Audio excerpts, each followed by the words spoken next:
Hey guys, today I'm going to show you how we made these cute and adorable snails on a mushroom. Aren't they so cute? And the colors, oh I love the colors. So first, we drew some snails and we talked about all the shapes and the types of line that we're using. We talked about sketching, if you can't draw a whole circle yet. And then we talked about the swirls in the antenna, the types of line that we're using to make all of these. And then we made our mushroom. I encouraged them to draw their own style of mushroom. We talked about it being symmetrical and having a curved line so we can see a little bit on the inside of the mushroom.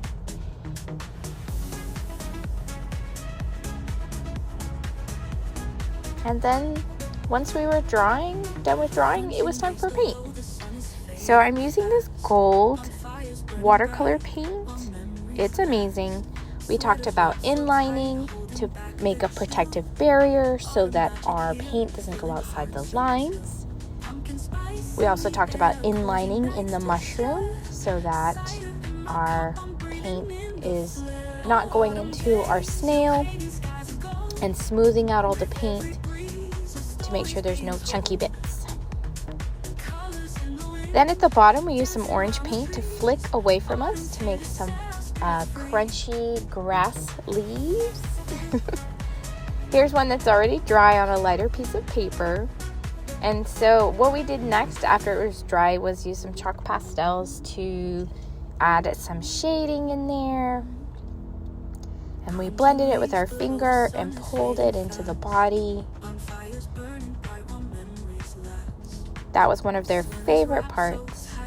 Then we added white details inside the mushroom, and we talked about the shape of the spots and how we can only see one half of a spot, and why can we only see half of a spot. We talked about how we're only seeing it from one perspective and we can't actually see the other side of the mushroom. Next was everyone's favorite part, the black glue.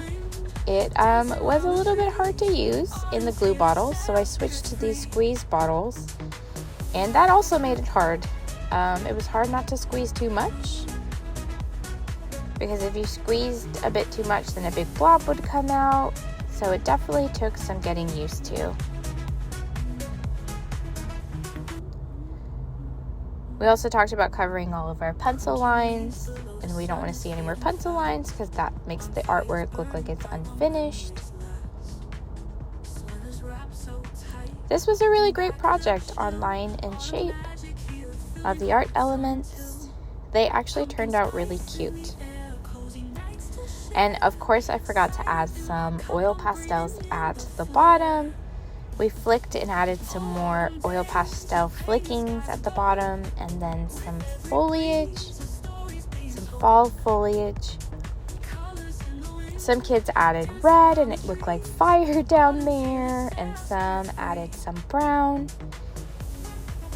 Then we took some gold watercolor paint and did a little bit of splatter, a little bit of fall pollen, I guess, and some orange. These turned out really cute. I loved seeing how everyone's snail was a little different and everyone's mushroom was a little different. Loved the grass as well. Everyone did such a great job. I love this little guy with his little face. We got two little eyes there.